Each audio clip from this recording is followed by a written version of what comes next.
Hey, welcome to Tabletop Skirmish Games. I'm Lee, and in this video we'll be going through the Khainite Shadowstalkers abilities using real life examples on the battlefield.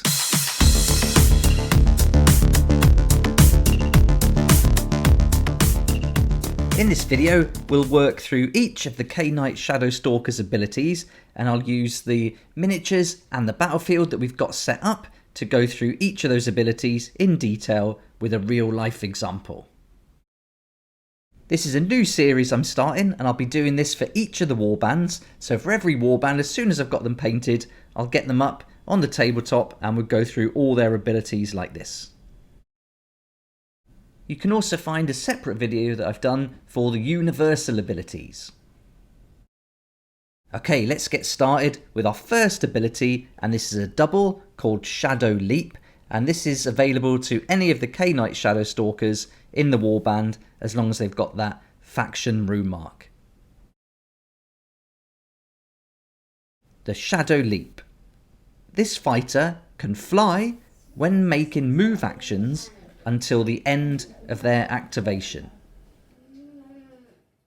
If they choose to take 2 move actions during their activation, then this ability allows them to fly for both of those move actions.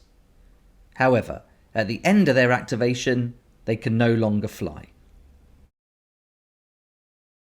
We covered all the rules for flying in the How to Play Warcry series in the episode on movement. The Shadow Leap abilities are a great ability to use for getting your fighters around the battlefield quickly and without them having to climb over obstacles or take falling damage. So this is a great ability for the Khainite Shadowstalkers that can give them a good advantage, and when combining this with some of the fighters that have range weapons, this can be really effective, and for a double it's a great ability. As we go through each of the abilities, it'd be great to hear your feedback and comments, so please add them in the comments section below. That'd be awesome. Our second ability is another double called Cursed Darts, and for this ability the fighters need to have the faction rune mark for the Khainite Shadowstalkers and also the warrior rune mark. Pick a visible enemy fighter within 9 inches of this fighter and then roll 2 dice. For each roll of 4+, allocate 2 damage points to that fighter. In addition, if either dice scored a 6, halve the move characteristic of that fighter until the end of the battle round. I found when playing with the Khainite Shadowstalkers, the Cursed Darts ability is one that I use a lot, and there's a number of the different fighters that have these rune marks and then the ability to use the Cursed Darts, and it's certainly something that's good at just picking away and sniping away at the enemy whilst keeping a distance. And I found it's very effective against the Scions of the Flame, who've got that less movement, so they can only move like 4 inches, whereas the Khainite Shadowstalkers can keep moving 5 inches, keep a bit of distance, and then use those Cursed Darts just to pick points away. So really effective, really nice for a double, and you can use it with a good number of fighters. Now we're on to our third ability, and this is again a double called Instrument of Kane, and for this you need the faction rune mark and also the berserker rune mark. A fighter can use this ability only if an enemy fighter has been taken down by an attack action made by them this activation. This fighter makes a bonus move action or a bonus attack action. So this ability is limited to our Slaughter Shade fighter, and so none of the other fighters can use this one. And for a double it's great, but there are some clauses in that she does have to have taken down an enemy fighter by an attack action during that activation.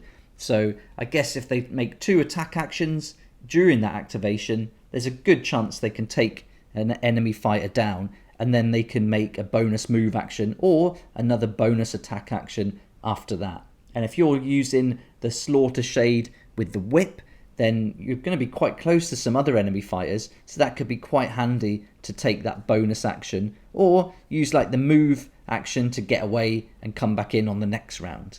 So great ability for a double, but there is a clause that goes with it. Now we're on to our fourth ability, and this is a triple called Harness Shadow. And for this one, you're going to need the Faction rune mark and the Mystic rune mark.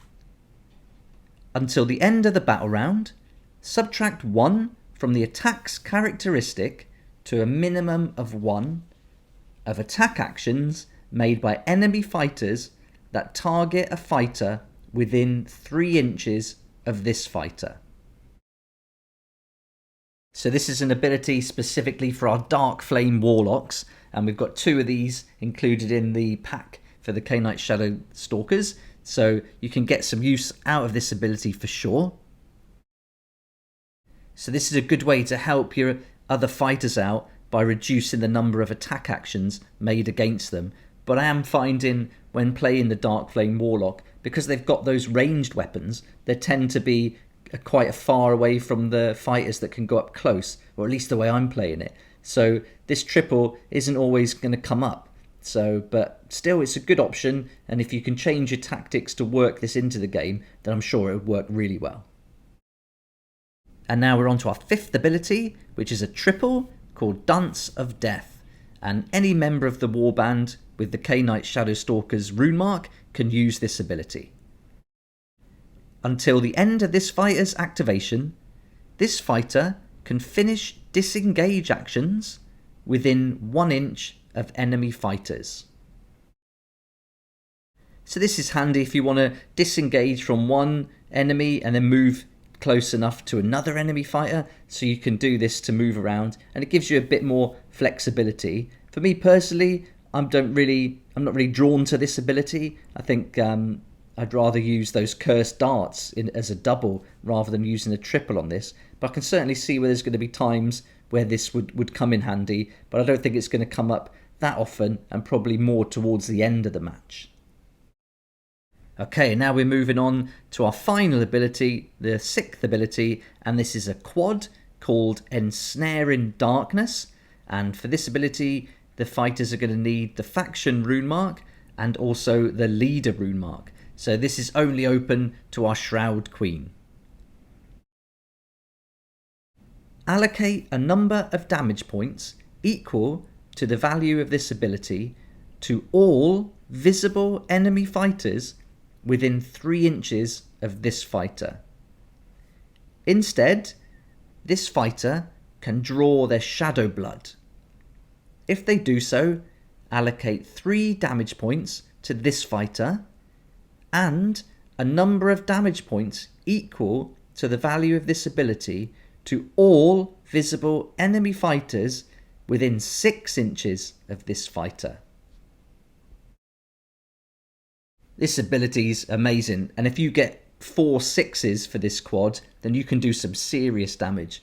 I've used this in a couple of games now, and in one of those games I was able to get the Shroud Queen close enough to 6 enemy fighters, and I had the quad 6, so I dealt out 36 points of damage overall, which is crazy. So that was a really strong move, and it was brilliant if you're trying to get her in there amongst the enemy, and especially when they're bringing on the different deployments. If you can get close to one of those deployments, you can immediately inflict 6 damage points to each enemy fighter. So we've got our first battle report coming out tomorrow, and you'll see this Ensnaring Darkness came up during that battle. So if you're watching this in the future, then that's already going to be out. Otherwise, come back tomorrow and you'll be able to watch the first battle report and really see this in action. But it's an amazing ability, and by far their best one and my favourite to play. And if you can get amongst those enemy fighters, you can really take a lot of damage points off them. If you like the look of the Khainite Shadowstalkers, you can pick them up as part of the Catacomb set, or you can also buy them separately as a separate warband set, and I'll put a link in the description below where you can find them. This will be a link to Element Games, and it's an affiliate link, but it won't cost you anything extra. In fact, it could save you up to 20%, and for every sale made through that link, I get a small commission, and that's going to help me create more content like this. So thanks so much for that support. I really appreciate it. Let me know what you think about the Khainite Shadowstalkers in the comment section below. What's your favourite ability and how have you played them? How have you got on with them? What abilities have you used and found to be the most effective? It'd be great to hear your thoughts. Look out for these videos that are going to come out for all the other warbands, and the next one will be Scions of the Flame, so check that out coming soon. I hope you found this video helpful, and thanks so much for watching. Please like if you like it, subscribe for more content like this, and don't forget to hit the notification bell to join me next time on Tabletop Skirmish Game.